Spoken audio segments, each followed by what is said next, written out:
जय हिंद साथियों, आशा करते हैं आप सभी अच्छे होंगे, पढ़ाई कर रहे होंगे, रिवीजन कर रहे होंगे, अच्छे से तैयारी कर रहे होंगे। इसी तैयारी की कड़ी में मैं आप सभी लोगों के लिए एक प्रैक्टिस सेट लेकर आया हूँ, जिसमें 40 क्वेश्चन होगा और सिर्फ ये हिस्ट्री और साइंस का क्वेश्चन होगा। अगर आप लोगों को ये वाला सेट अच्छा लगेगा तो मैं 100 क्वेश्चन का प्रैक्टिस सेट डेली बेसिस पे लाया करूँगा।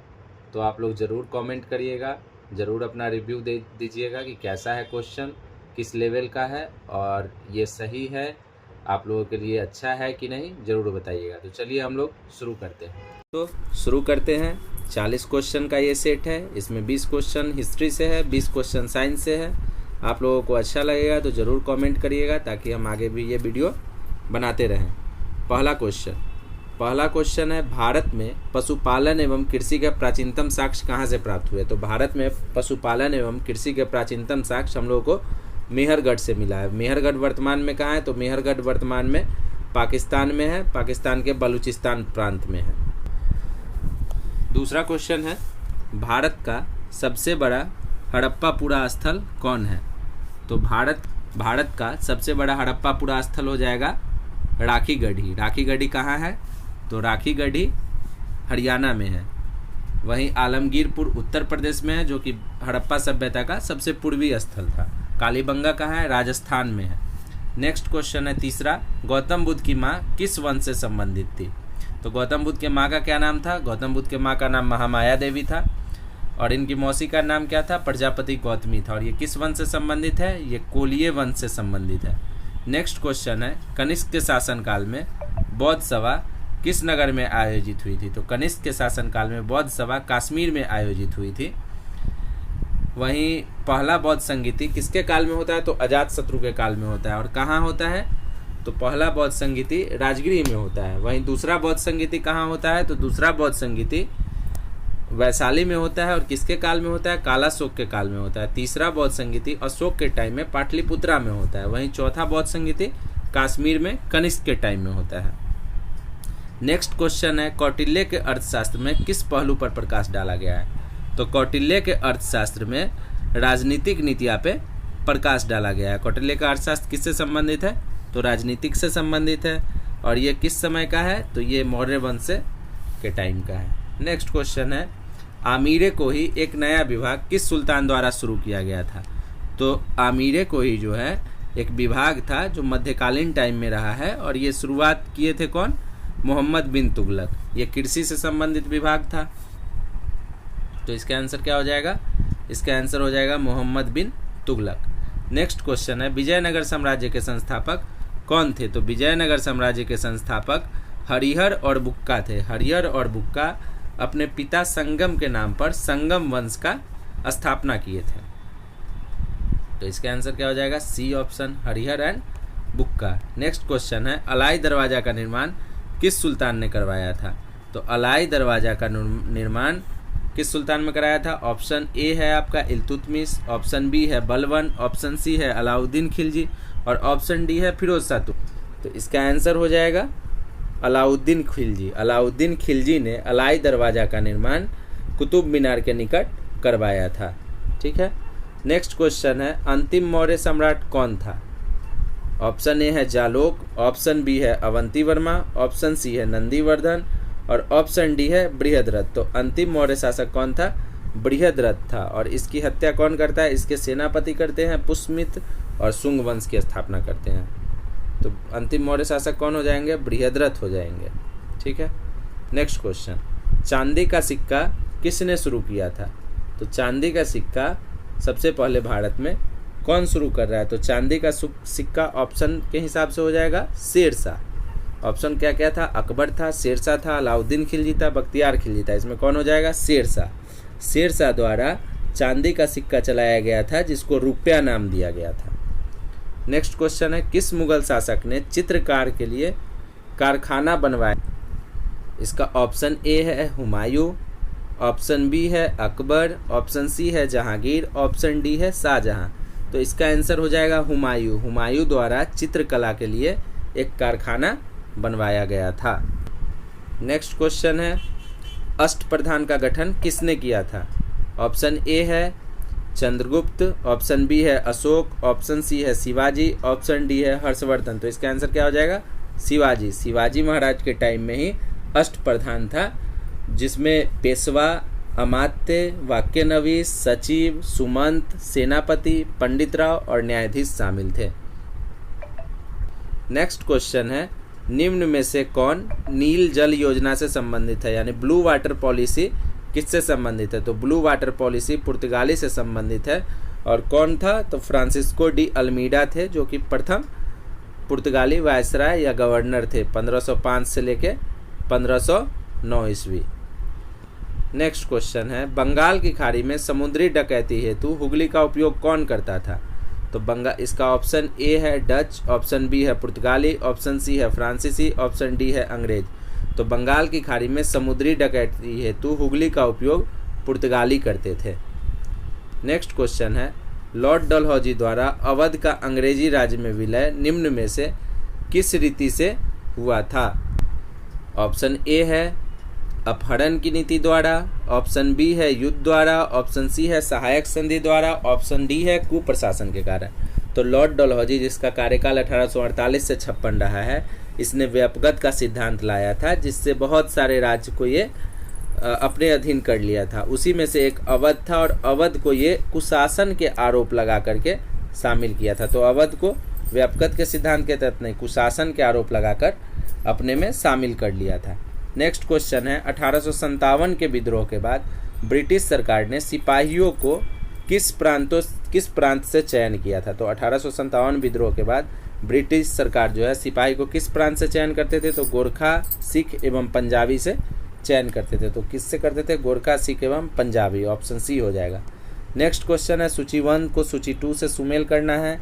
इस एक साइड सूची 1 में विभिन्न विद्रोह दिया गया है और सूची 2 में उसका समय दिया गया है। तो सबसे पहला है अहोम विद्रोह। अहोम विद्रोह कब हुआ था और कहाँ हुआ था? तो अहोम विद्रोह असम में हुआ था। और कब हुआ था? तो अहोम विद्रोह आपका 1828 के आसपास में हुआ था। तो अहोम का 1828 हो जाएगा। कोल विद्रोह कहाँ हुआ था? अहोम विद्रोह से कौन संबंधित है? तो गोमधर कुंवर संबंधित है। कोल विद्रोह कहाँ हुआ था? तो कोल विद्रोह आपका हो जाएगा झारखंड वाले क्षेत्र में, जो तत्कालीन बिहार क्षेत्र था उसमें हुआ था। इसके नेतृत्व करता कौन थे? तो बुद्धो भगत थे। और ये कब हुआ था? तो 1831-32 के आसपास में हुआ था। तीसरा है संथाल विद्रोह। संथाल परगना क्षेत्र में हुआ था और इसके नेतृत्व करता कौन थे? तो सिद्धू कानू भैरव चांद। और इस कब हुआ था? तो 1855 से 56 में हुआ था। मोपला विद्रोह कब हुआ था? 1921 में और मालाबार तट पे हुआ था। तो इसका आंसर क्या हो जाएगा? Option A 2, 4, 1, 3। तो इस तरह से इसका आंसर हो जाएगा ए। नेक्स्ट क्वेश्चन देखते हैं। नेक्स्ट क्वेश्चन है, अमेरिका में फ्री हिंदुस्तान अखबार किसने शुरू किया था? तो अमेरिका में फ्री हिंदुस्तान अखबार जो शुरू किए थे वो थे तारकनाथ दास। तो इसका आंसर क्या हो जाएगा? ऑप्शन डी तारकनाथ दास। नेक्स्ट क्वेश्चन है, 19वीं शताब्दी के धर्म एवं समाज सुधार आंदोलन ने जनसंख्या के किस वर्ग को मुख्यतः प्रभावित किया था या आकर्षित किया था? ऑप्शन ए है बुद्धिजीवी, ऑप्शन बी है नगरीय उच्च जातियाँ, ऑप्शन सी है निर्धन सर्वसाधारण वर्ग, ऑप्शन डी है उदार रजवाड़े। तो इसका आंसर क्या हो जाएगा? इसका आंसर हो जाएगा बुद्धिजीवी को भी, नगरीय उच्च जातियाँ को भी और उसके बाद उदार रजवाड़े को भी। तो ऑप्शन इसका आंसर क्या हो जाएगा? ऑप्शन डी, ए, बी एवं डी तीनों। नेक्स्ट क्वेश्चन है, चंपारण आंदोलन के जन आंदोलन की प्रतिक्रिया के ब्रिटिश सरकार ने इस मुद्दे के समाधान के लिए कौन सा कदम उठाया था? तो चंपारण आंदोलन के जो जन आंदोलन से संबंधित प्रतिक्रिया हुई थी, इसका समाधान करने के लिए ब्रिटिश सरकार ने क्या किया था? तो ब्रिटिश सरकार ने चंपारण कृषि समिति की स्थापना की थी। इसका आंसर क्या हो जाएगा? सी। जब चंपारण आंदोलन होता है जिसके खिलाफ महात्मा गांधी द्वारा जन आंदोलन चलाया जाता है, तो ब्रिटिश सरकार को विवश होकर के चंपारण कृषि समिति की स्थापना करना पड़ता है। नेक्स्ट क्वेश्चन है, जब प्रकाश की किरण सघन माध्यम से विरल माध्यम में, अब साइंस का क्वेश्चन है, प्रकाश की किरण सघन माध्यम से विरल माध्यम में गमन करती है तो क्या होता है? तो प्रकाश का किरण जब भी सघन माध्यम हो गया डेंस, इसमें ज़्यादा डेंसिटी होगा, विरल कम डेंसिटी वाला होगा। तो जब भी सघन से विरल में जाएगा प्रकाश तो उसका चाल बढ़ जाएगा और वो अभिलंब से दूर भागेगी। तो इसका आंसर क्या हो जाएगा, ए आंसर हो जाएगा। जैसे इसका अगर आप मान लीजिए ये नीचे वाला सघन है, ऊपर वाला विरल है। सघन यानी जल मान लीजिए और विरल मतलब वायु मान लीजिए। तो जल से वायु में जब भी प्रकाश जाएगा तो ये दूर भागेगा, अविलंब से दूर भाग जाएगा। नेक्स्ट क्वेश्चन है, साबुन के पतले झाग में चमकदार रंगों का बना जो परिघटना है वो किसका परिणाम है? साबुन का जब पतला झाग होता है उसमें चमकदार रंगों का बनना किस परिघटना का परिणाम है? तो इसका आंसर हो जाएगा बहुलित परावर्तन और व्यतिकरण। ये किसका उदाहरण है? बहुलित परावर्तन और व्यतिकरण का उदाहरण है। नेक्स्ट क्वेश्चन है, ठंड के दिनों में लोहे के गुटके और लकड़ी के गुटके को प्रातः काल में छुए तो लोहे का गुटका ठंडा लगता है, क्यों? तो इसका आंसर हो जाएगा लकड़ी की तुलना में लोहा उष्मा का अच्छा चालक है। तो लकड़ी की तुलना में क्या हो जाएगा, लोहा उष्मा का अच्छा चालक है, जबकि लकड़ी क्या है, उष्मा की कुचालक है। प्रातःकाल जब मौसम ठंडा रहता है तब ठंडा के फलस्वरूप लोहा उष्मा का अच्छा सुचालक होने के कारण अधिक ठंडा हो जाता है, परंतु लकड़ी कुचालक होने के कारण कम ठंडी होती है। यही कारण है कि लोहा छूने पर लकड़ी की अपेक्षा अधिक ठंडा होता है। नेक्स्ट क्वेश्चन है, ऐसा उपकरण जो रासायनिक ऊर्जा को विद्युत ऊर्जा में परिवर्तित कर देता है वह क्या कहलाता है? तो रासायनिक ऊर्जा को विद्युत ऊर्जा में कन्वर्ट कर रहा है। तो रासायनिक से विद्युत में कौन कन्वर्ट करता है? बैटरी कन्वर्ट करता है। तो इसका आंसर क्या हो जाएगा, ए हो जाएगा। अगर आपसे पूछा जाए कि बैटरी में कौन सा ऊर्जा स्टोर रहता है तो रासायनिक ऊर्जा स्टोर रहता है।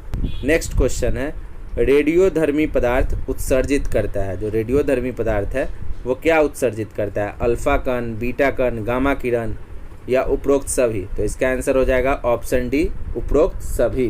तो जो भी रेडियोधर्मी पदार्थ होता है वो रेडियो एक्टिव किरण का उत्सर्जन करते हैं और रेडियो एक्टिव किरण में अल्फा कण, बीटा कण तथा गामा कण तीनों होते हैं। नेक्स्ट क्वेश्चन है, वैज्ञानिक अल्बर्ट आइंस्टीन प्रसिद्ध है। अल्बर्ट आइंस्टीन किस बात के लिए प्रसिद्ध हुए थे? ऑप्शन ए है हाइड्रोजन की परमाणविक संरचना की व्याख्या के लिए, ऑप्शन बी है प्रकाश विद्युत प्रभाव के लिए, ऑप्शन सी है प्रथम नाभिकीय रिएक्टर बनाने के लिए, ऑप्शन डी है न्यूट्रॉन के अस्तित्व के भविष्यवाणी के लिए। तो इसका क्या आंसर हो जाएगा? तो इसका आंसर हो जाएगा ऑप्शन बी, प्रकाश विद्युत प्रभाव के लिए। तो अल्बर्ट आइंस्टीन किस लिए फेमस थे? प्रकाश विद्युत प्रभाव के लिए फेमस थे। नेक्स्ट क्वेश्चन है, परमाणु नाभिक के अवयव है, अर्थात परमाणु के नाभिक में क्या क्या होता है? तो परमाणु के नाभिक में प्रोटॉन और न्यूट्रॉन होता है। परमाणु क्या है? परमाणु पदार्थ का वह लघुत्तम भाग है जिसमें पदार्थ के सभी गुण विद्यमान रहते हैं और यह रासायनिक अभिक्रिया में भाग लेता है, परंतु यह स्वतंत्र अवस्था में नहीं रह सकता है। परमाणु के केंद्र में कौन कौन पाया जाता है? तो प्रोटॉन और न्यूट्रॉन पाया जाता है। नेक्स्ट क्वेश्चन है, पाश्चराइजेशन एक प्रक्रिया है जिसमें क्या होता है? ऑप्शन ए है दूध को बहुत कम तापमान पर 24 घंटे तक रखा जाता है, ऑप्शन बी है दूध को 8 घंटे तक गर्म किया जाता है, ऑप्शन सी है दूध को पहले बहुत देर तक गर्म किया जाता है और एक निश्चित समय के बाद उसको ठंडा कर लिया जाता है अचानक से, या ऑप्शन डी है इनमें से कोई नहीं। तो इसका आंसर क्या हो जाएगा? ऑप्शन सी, दूध को पहले बहुत देर तक गर्म किया जाता है और एक निश्चित समय में अचानक से फिर इसको ठंडा कर लिया जाता है। तो इसी को पाश्चराइजेशन कहा जाता है। नेक्स्ट क्वेश्चन है 29 नंबर क्वेश्चन, हीरा का खनिजीय बनावट क्या है? मतलब हीरा जो है उसका कौन से खनिज से इसका बनावट है? तो आंसर इसका हो जाएगा कार्बन। हीरा कहाँ से बनता है? कार्बन से बनता है। हम लोग जानते भी है कि कोयला के खदान से हीरा निकलता है। तो इस तरह से इसका आंसर क्या हो जाएगा? कार्बन। नेक्स्ट क्वेश्चन है, स्टेनलेस स्टील मिश्र धातु है। 30वां क्वेश्चन क्या है? स्टेनलेस स्टील मिश्र धातु है। तो किसका मिश्र धातु है ये? तो ये होता है आयरन का, अर्थात निकेल का, माफ़ कीजिएगा लोहा का, उसके बाद क्रोमियम का, मैग्नीज का और कार्बन का। क्या आंसर हो जाएगा? लोहा, क्रोमियम, मैग्नीज, कार्बन। ये चारों मिलकर के क्या बनाता है? स्टेनलेस स्टील बनाता है। तो आंसर क्या हो गया इसका? C answer. नेक्स्ट क्वेश्चन है, सिगरेट लाइटर में निम्नलिखित में से कौन सा गैस प्रयुक्त होता है? तो सिगरेट लाइटर का में कौन सा गैस प्रयुक्त होता है? इसका ऑप्शन ए है ब्यूटेन, ऑप्शन बी है मीथेन, ऑप्शन सी है प्रोपेन, ऑप्शन डी है रेडॉन। तो इसका आंसर क्या हो जाएगा? Option A butane. Cigarette lighter में कौन गैस यूज होता है? तो ब्यूटेन का यूज होता है। ब्यूटेन क्या है? ब्यूटेन एक ज्वलनशील हाइड्रोकार्बन है जिसका आणविक सूत्र C4H10 होता है। इसका उपयोग कहाँ होता है? सिगरेट लाइटर में होता है। नेक्स्ट क्वेश्चन है, कीटों के वैज्ञानिक अध्ययन को क्या कहते हैं? तो कीटों के वैज्ञानिक अध्ययन को क्या कहते हैं? चलिए हम लोग ऑप्शन देख लेते हैं क्या क्या ऑप्शन है। ऑप्शन ए है फिनोलॉजी, ऑप्शन बी है एंटेमोलॉजी, ऑप्शन सी है पेरासीटोलॉजी, ऑप्शन डी है मैल्कोलॉजी। तो कीटों के अध्ययन को हम लोग एंटोमोलॉजी बोलते हैं। फिनोलॉजी किसको बोलते हैं? तो फ्रेनोलॉजी बोलते हैं। फ्रेनोलॉजी होता है मस्तिष्क के विभिन्न भागों का अध्ययन हम लोग करते हैं। वहीं पैरासीटोलॉजी बोलते हैं परजीवी जीवों के अध्ययन को, और मलैकोलॉजी बोलते हैं मोलास्का और उसके खोलों के अध्ययन को। तो इसका आंसर क्या हो जाएगा?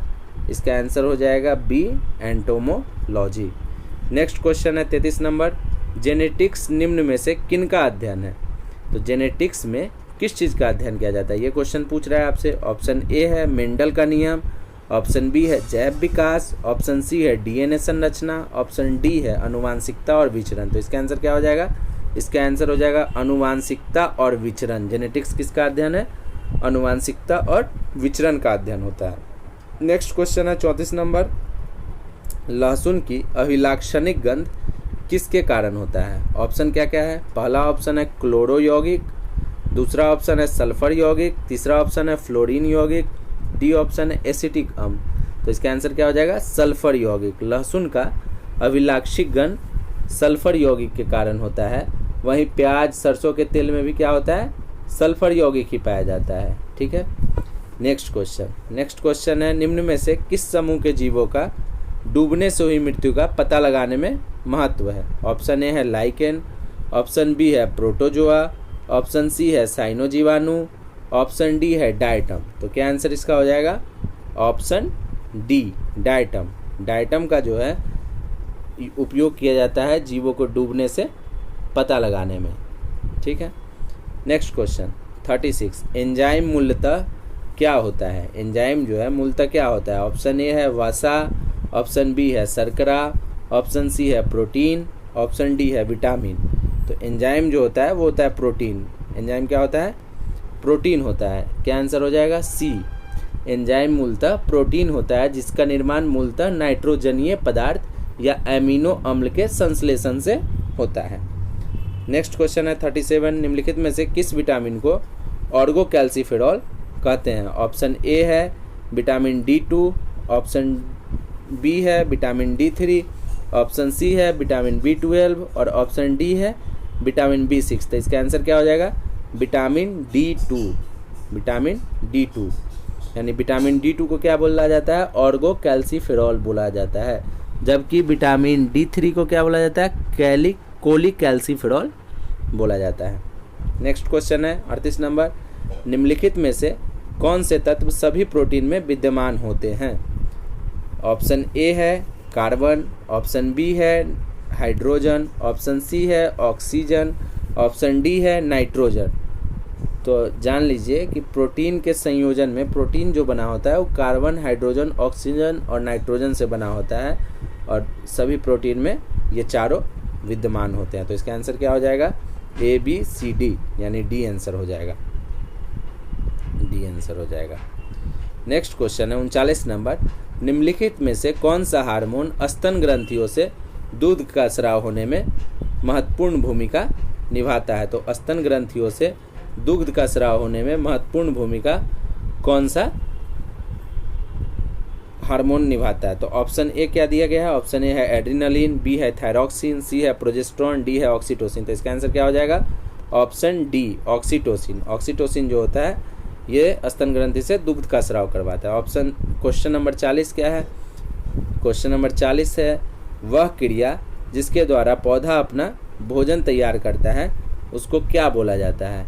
ऑप्शन ए दिया गया है कार्बोहाइड्रोलिसिस, ऑप्शन बी दिया गया है मेटाबॉलिक सिंथेसिस, ऑप्शन सी दिया गया है फोटोसेंसिटाइजेशन और ऑप्शन डी दिया गया है फोटोसिंथेसिस। तो इसको हम लोग फोटोसिंथेसिस बोलते हैं। इसी को हम लोग हिंदी में प्रकाश संश्लेषण बोलते हैं। क्या बोलते हैं? प्रकाश संश्लेषण।